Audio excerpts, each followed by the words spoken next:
Welcome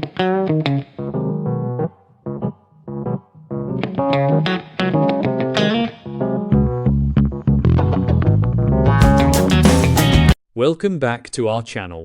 As we explore the dramatic events unfolding in Genoa, what's so intriguing about the Y and R storyline on Wednesday? Sharon might fall into Matt's trap of feigned remorse. Today, we'll analyze a high-stakes battle of wits in The Young and the Restless, bringing past traumas and present dangers into a spectacular clash. Crimson Lights has long stood as a beacon of warmth and safety in the often treacherous landscape of Genoa City. For Sharon Rosales, the coffee house is far more than a mere business. It is a profound sanctuary, a physical manifestation of her hard-won peace and resilience after decades of weathering unimaginable emotional storms. The rich scent of roasted beans and the familiar, steady hum of the espresso machines usually provide a comforting rhythm to her days, grounding her in the present moment and shielding her from the chaos outside. However, the sanctity of this safe haven is violently shattered by the sudden arrival of a ghost from her absolute darkest chapters. The atmosphere inside the coffee house shifts palpably in an instant, the inviting warmth evaporating to leave behind a chilling, suffocating tension. The air grows incredibly heavy, thick with the unshakable weight of historical trauma, as a figure steps through the doorway, carrying with him a legacy of pain, manipulation, and unspeakable cruelty. This is not merely a customer entering a shop. This is an apex predator, stepping into the sovereign territory of a woman who has spent a lifetime learning how to survive his specific, devastating brand of psychological torture. Matt Clark crosses the threshold of Crimson Lights, wearing a carefully constructed, flawless mask of contrition, playing the role of a completely reformed man, seeking desperate redemption.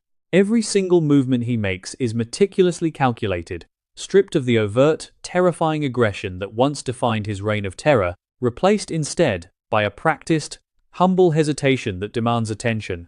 He approaches the counter with a soft, almost pleading expression, his body language expertly designed to project vulnerability, remorse, and a deep yearning for absolution. This is the new Matt Clark, a man who desperately wants the world to believe that his recent employment and romantic entanglement with Phyllis Summers are undeniable, concrete proof of his profound personal evolution. He wields this supposed transformation like a heavy shield, utilizing his newfound societal acceptance as psychological leverage to demand an audience with the woman he has hurt more deeply and consistently than anyone else in his life. His performance is an absolute masterclass in sociopathic adaptation, a chilling display of how a monster can seamlessly cloak himself in the garments of a saint to bypass the fortified defenses of his chosen prey. For Sharon, the mere visual confirmation of Matt Clark's presence triggers a visceral, bone-deep trauma response that threatens to pull her under the rushing emotional tide. The memories of his past horrors, the relentless stalking, the vicious manipulation, the calculated campaigns to destroy her sanity and her family rush back with a suffocating, paralyzing intensity. Her heart hammers violently against her ribs, a primal warning system screaming at her to flee the immediate danger, but her feet remain firmly planted on the floor of her sanctuary. She is no longer the fragile, easily manipulated victim of her youth. She is a fiercely protective matriarch who has clawed her way back from the brink of madness time and time again through sheer force of will. Yet, the physical toll of his proximity is undeniable. The air catches painfully in her throat, and a cold sweat prickles the back of her neck as she stares into the eyes of the man who represents the absolute darkest era of her existence. She is acutely aware that this sudden appearance is not a coincidence, but a highly orchestrated, dangerous maneuver in a much larger, infinitely more destructive game that Matt is playing with the lives of everyone she holds dear. When Matt finally initiates the conversation, his words are laced with a sickeningly sweet sorrow, delivering a perfectly rehearsed monologue of profound regret and a desperate plea for the impossible. Her absolute forgiveness. He speaks of his past transgressions with a practiced emotional waver in his voice, attempting to paint himself as a deeply flawed human being who has finally seen the light and is desperate to make amends before it is too late. He implores Sharon to look past the monster he undeniably was and see the fragile man he is desperately trying to become, using every psychological trick in his extensive, dark arsenal to evoke her deeply ingrained empathy. He knows that Sharon's greatest strength, her profound capacity for compassion, her nurturing spirit, and her inherent belief in redemption, is also her most exploitable vulnerability. He targets this empathetic core with surgical precision, attempting to weave a compelling narrative where he is the tragic, misunderstood figure seeking absolution, and she is the benevolent angel who holds the singular power to grant him eternal peace. It is a nauseatingly transparent tactic to anyone who truly understands his nature, yet it is executed with such chilling, unwavering conviction that it creates a momentary, dangerous ripple in the atmosphere of the room. Despite her ironclad defenses and her intimate, horrifying knowledge of his depravity, Sharon experiences a fleeting, dangerous moment of hesitation that threatens to undo her resolve. Her natural inclination to heal, to see the hidden good in people, and to believe in the transformative power of second chances briefly clouds her usually sharp judgment. For a fraction of a second, the sheer, crushing exhaustion of carrying decades of hatred, fear, and hypervigilance makes the prospect of forgiveness seem like a tempting, peaceful release. Matt, possessing the predatory instincts of a seasoned manipulator, senses this microscopic fracture in her armor and immediately leans into it, softening his tone even further, projecting an aura of absolute, non-threatening harmlessness. He attempts to draw her into a shared, intimate emotional space, speaking softly about the heavy burden of the past and the mutual desire to move forward without the suffocating chains of resentment binding them together. In this breathless, suspended moment, the entire trajectory of their interaction hangs precariously in the balance, as Sharon's innate goodness is weaponized against her, threatening to pull her into a psychological trap from which she might never emotionally escape. But Matt, driven by his insatiable sociopathic need for absolute control, pushes his luck just a fraction too far, revealing the true nature of his visit. Believing he has successfully established a foothold in her empathy, he subtly shifts the conversation, weaving seemingly innocent, casual inquiries about her life into his grand tapestry of apologies. The pivot is masterful, a seamless, almost undetectable transition from seeking absolution to gathering critical intelligence, specifically targeting the current, highly fragile state of Nick Newman. Matt's questions about Nick are expertly framed with feigned, gentle concern, a deceptive curiosity about how the Newman family is weathering their recent, highly publicized storms. He attempts to position himself as a sympathetic, understanding confidant, subtly sowing toxic seeds of doubt about the people currently surrounding Sharon, suggesting that perhaps she is carrying the weight of the world on her shoulders entirely alone. This is his true, chilling objective: to isolate her from her support system, to make her feel that he is the only one who truly understands the unique, crushing pressures she faces, and to extract vital, weaponizable information about the vulnerabilities of his ultimate target. The mere mention of Nick Newman acts as a violent, sobering catalyst for Sharon, instantly shattering any lingering, foolish illusion of Matt's redemption into a million jagged pieces. The temporary fog of empathy dissipates instantly, replaced by a blinding, razor-sharp clarity that illuminates the entire interaction. She sees the conversation for exactly what it is: a predatory reconnaissance mission meticulously disguised as a tearful plea for grace. The realization hits her with the devastating force of a physical blow, igniting a righteous, maternal, and fiercely protective fury deep within her chest that burns away any remaining hesitation. She recognizes the classic isolation tactics, the subtle, insidious manipulations perfectly designed to separate her from her family and re-establish a twisted, historical dynamic of control. The sheer audacity of his approach, the staggering sociopathic arrogance required to stand in her coffeehouse and casually ask about the man he has actively, maliciously worked to destroy, is absolutely breathtaking. Sharon's posture rigidifies, her spine turning to steel, her eyes narrowing into icy, unforgiving slits, as the full, horrifying scope of his malevolence comes into agonizing focus, hardening her resolve into an unbreakable shield of absolute defiance. The thought of Nick brings a massive tidal wave of anguish and blinding rage crashing down upon Sharon, fueling her strength. She is acutely, painfully aware of the horrific reality currently unfolding behind the closed, sterile doors of the rehabilitation facility. Nick is fighting for his very life, drowning in the suffocating, dark depths of a severe drug relapse, forming a dangerous, highly codependent bond with Marie Kirkland that threatens to pull him under completely and permanently. His devastating descent into chemical dependency is not a tragic random accident. It is the direct, undeniable result of a calculated, sinister chain reaction orchestrated entirely from the shadows by Matt Clark. Matt is the sole architect of Nick's destruction, the invisible, cruel hand that pushed him back into the abyss of addiction to exact a twisted, long-simmering vengeance upon the entire Newman family.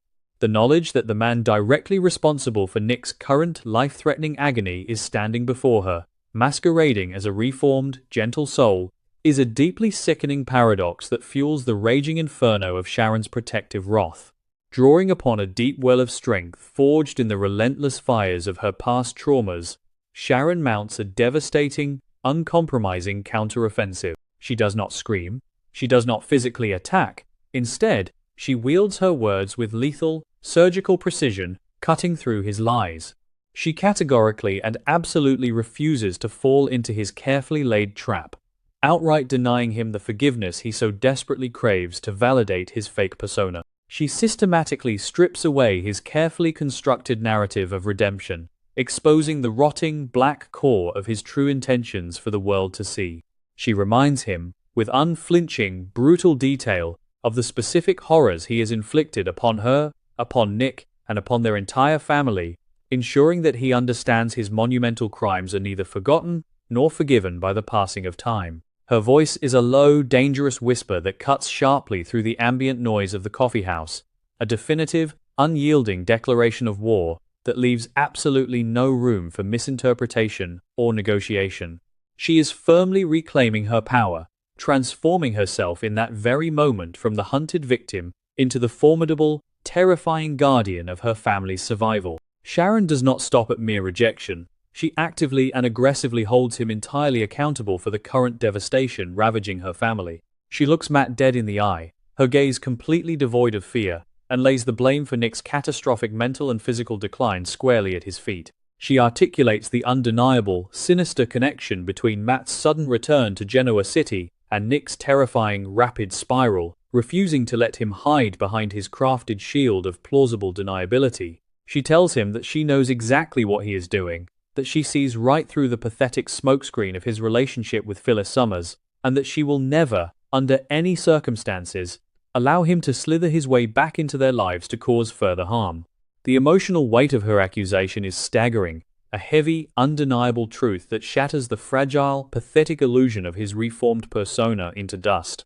She makes it abundantly clear that any further harm that comes to Nick will be answered with a maternal ferocity he cannot begin to comprehend, establishing an impenetrable, lethal boundary around her loved ones. Faced with this unyielding, magnificent wall of defiance, Matt's meticulously crafted mask of contrition begins to violently fracture.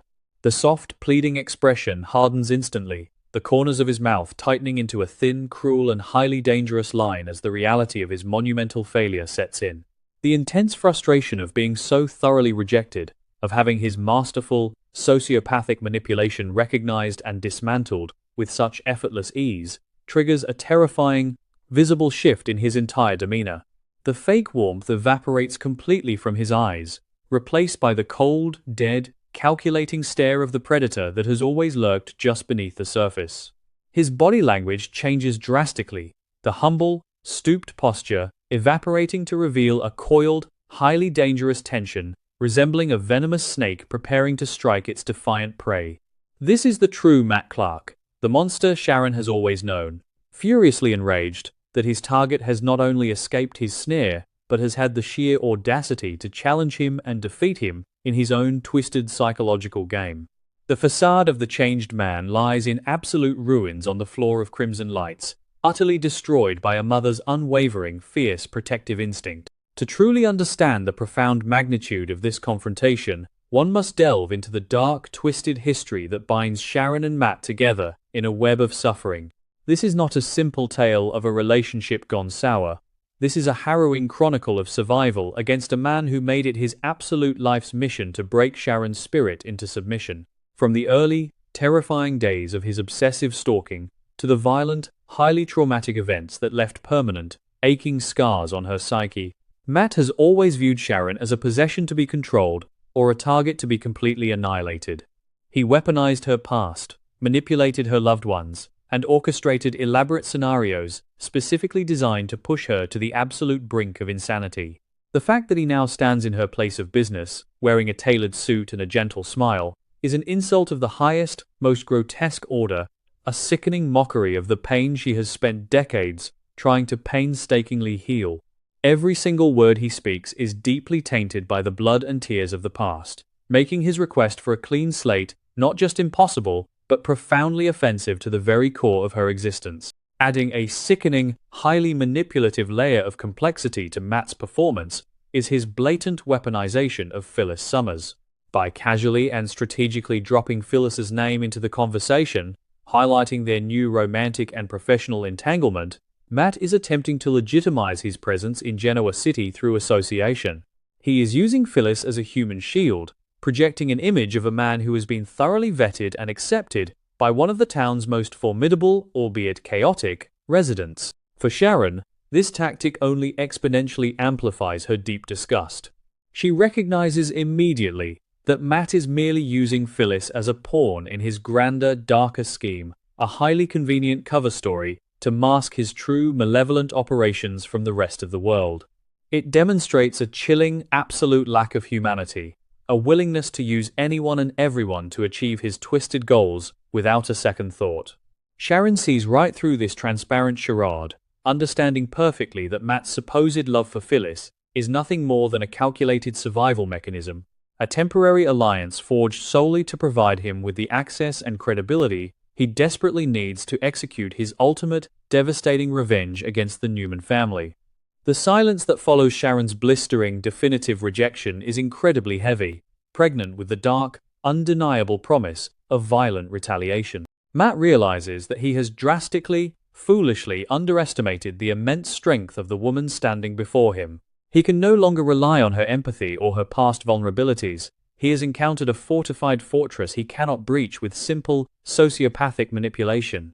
Without uttering another word of fake apology, the pretense entirely and chillingly dropped, he turns and walks toward the exit, his every step radiating a cold, suppressed fury that promises future destruction. The encounter leaves a highly toxic residue in the air, a lingering, suffocating sense of dread that settles over the coffee house long after the door has chimed shut behind him. Sharon stands alone behind the counter, her heart still racing with adrenaline, deeply aware that she has just won a crucial, defining battle, but the larger war is far from over. By denying Matt the psychological control he sought, and aggressively exposing his true nature, she has undoubtedly accelerated his timeline, practically guaranteeing that his next move against the Newman family will be infinitely more ruthless, calculated, and devastating. As the shadows begin to lengthen outside Crimson Lights, casting long, distorted, and eerie reflections across the windows, the true gravity of the situation settles heavily over Sharon. She has successfully repelled the initial incursion, standing remarkably firm against a psychological assault designed to break her down completely. However, the victory feels inherently dangerous, overshadowed by the terrifying certainty of what is inevitably to come. Matt Clark does not accept defeat gracefully. He absorbs it, internalizes it, and allows it to fuel his next, more destructive maneuver from the shadows. His departure from the coffee house is not a retreat, but a strategic, highly dangerous withdrawal to regroup and recalibrate his offensive against those she loves. The sociopathic coldness that flashed in his dead eyes before he left was a silent, undeniable promise of impending doom, a terrifying guarantee that the people Sharon loves most are now in significantly greater danger than ever before. As she wipes down the counter, her hands trembling slightly from the fading adrenaline, Sharon braces herself for the inevitable, catastrophic fallout, knowing with chilling, absolute certainty that the monster has been unmasked, and he will not stop his crusade until Genoa City is entirely consumed by his dark vengeance.